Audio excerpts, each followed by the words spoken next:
Hello and welcome to your in-depth weekly horoscope for week commencing the 19th of September. This is for the Sun or the Ascendant.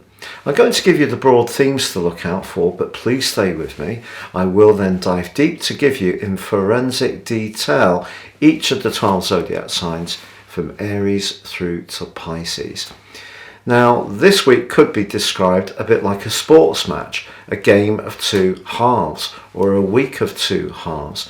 The first half of this week has a very strong resemblance to the energies which played out last week. That angle between the Sun and Pluto, very much a transformative aspect, that reaches a peak on Monday and lasts through to midweek. Venus and Mars are still in a right angle, and that lasts through to midweek. And that's bringing a greater sense of tension, but also potential excitement into the romantic realm. And also because Uranus is angling with Venus this week too, there is an opportunity to liven things up a little bit around all sorts of relationships by being a bit more spontaneous and not just going through the same routines and patterns that we can all tend to settle down into. Now also, those two retreating planets of Mercury and Jupiter are in opposition through to the middle of this week, which can see some bubbly conversations. It can also see some intense disagreements. You know, Jupiter is the planet that governs the sign of Sagittarius, which is very much about knowledge, but in the sign of Aries it can be more direct. Now the more moderate energies of Mercury in Libra is asking us all to find a balance, but of course the retrograde can see some cross wires. But later in this week we have one of the biggest events of the whole year. On Friday we have the Cardinal Quadrant 3 as the Sun moves into the sign of Venus, and we have the autumnal equinox. This provides a backdrop for the next 13 weeks, but particularly for the following 4 weeks, relationships are going to be a big part of everyone's thinking. And on this particular event, the Sun and Mercury are absolutely conjunct, or cazimi. So I think important to really take the whole concept of relating seriously. And that doesn't, of course, mean just saying what we want or how we feel. It means being able to listen to other people, but crucially comprehend where they're coming from if they tend to have a different approach to ourselves. And then on Sunday, we have a new moon in the sign of Libra, which just brings even greater dynamism into our need to relate well. But this one's in an opposition with Jupiter. Interesting, Jupiter's still in that retrograde, and I think that this means that there can, if we're open to it, be some really positive exchanges. We see lots of people giving their opinions these days, but it's very important to also have conversations and discussions.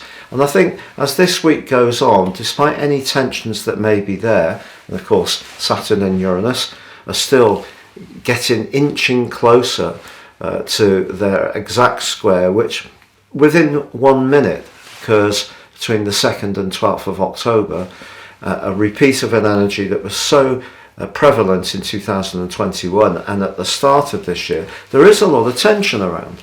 So if we can find a way to embrace this Libran energy of trying to find points of agreement, or to celebrate the things that we share rather than highlighting all the time the things that are different between us, I think it does provide an enormous opportunity over the next few weeks. So Capricorn, as you make your way into week commencing the 19th of September, so the Sun in your sector of expansion, adventure and independence links with Pluto in your sign, which has been transforming your identity and your singular approach to situations for some time.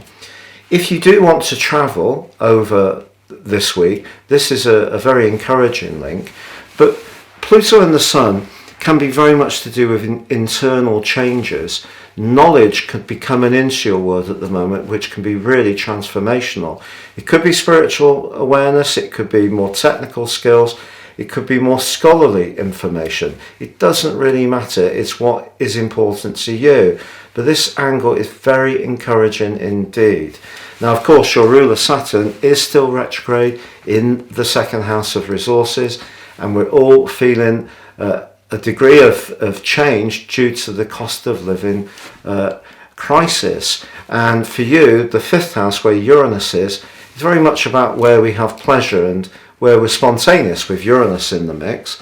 So it may be that you're having to modify some of your social interactions, but with Venus in the ninth house, if you are able to get away from your normal environs and it's linking with Uranus, if you're single, there could be a completely unscripted encounter this week that really does get your pulse racing. You may meet someone who really has the type of energy that you find very enlivening, and you could find them very attractive too. But of course, Mars is in a very pragmatic and precise part of your situation, the sixth house, and this is the more masculine side of relating, and that is in a clash still in the first half of this week with Venus. So sixth house v ninth house. So if you're in an existing relationship where there's too much duty, too much obligation, and not enough personal freedom, I think you may need to break out and do something for yourself. But it could lead to a bit of a tension. The making up could be lovely because Venus and Mars in a square can be very sensual. But if you do feel quite penned in, I think a need to be much more spontaneous and embrace some variety could be very strong for the first 2/3 of this week.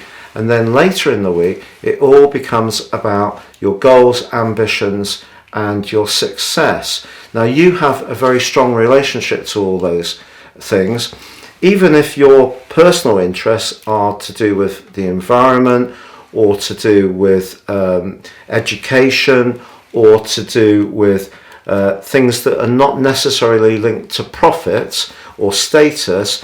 Your methodical and hard-working approach is often enormously appreciated.